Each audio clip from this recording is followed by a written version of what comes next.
మొన్న ఒకటి కొత్తగా ఒకటి రిలీజ్ అయింది, ఇంకోటి కొత్తగా ఒకటి రిలీజ్ అయింది. అదేమంటారంటే యురేనియం వల్ల వచ్చిందని అంటున్నారు, బోర్ వల్ల వచ్చిందంటున్నారు, లేదంటే స్టోన్ క్రషర్స్ వల్ల కింద వాటర్ స్టాగ్నేట్ అయిపోయి ఈ కోలి అనేటువంటి ఒక బ్యాక్టీరియా రావడం వల్ల చనిపోతుంది అంటున్నారు. అయ్యా మేము అడిగేది ఏంటంటే అసలు మీరు ఏది నిర్ధారించాలనుకుంటున్నారు?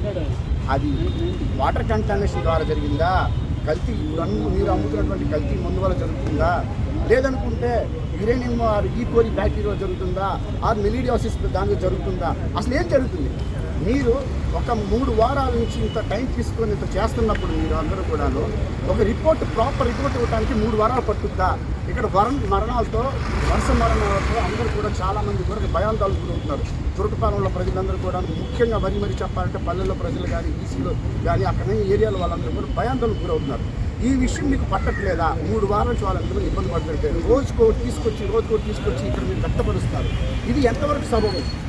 నాకు క్యూరియాసిటీ ఏంటంటే, ఇప్పుడు మీరు అంటుంటారు కదా నేను సెల్ ఫోన్ కనిపెట్టానని చెప్పేసి మన గౌరవ ముఖ్యమంత్రి నారా చంద్రబాబు గారు, అలాగే ఈ వ్యాధి తాలూకా అది కూడా వెంటనే కనిపెట్టవచ్చు కదా, ఎందుకు కనిపెట్టలేకపోతున్నారు? అసలు ఎందుకు చనిపోతున్నారు? ఎందుకు చనిపోతున్నారు? ఎందుకు కనిపెట్టలేకపోతున్నారు నారా చంద్రబాబు నాయుడు గారు?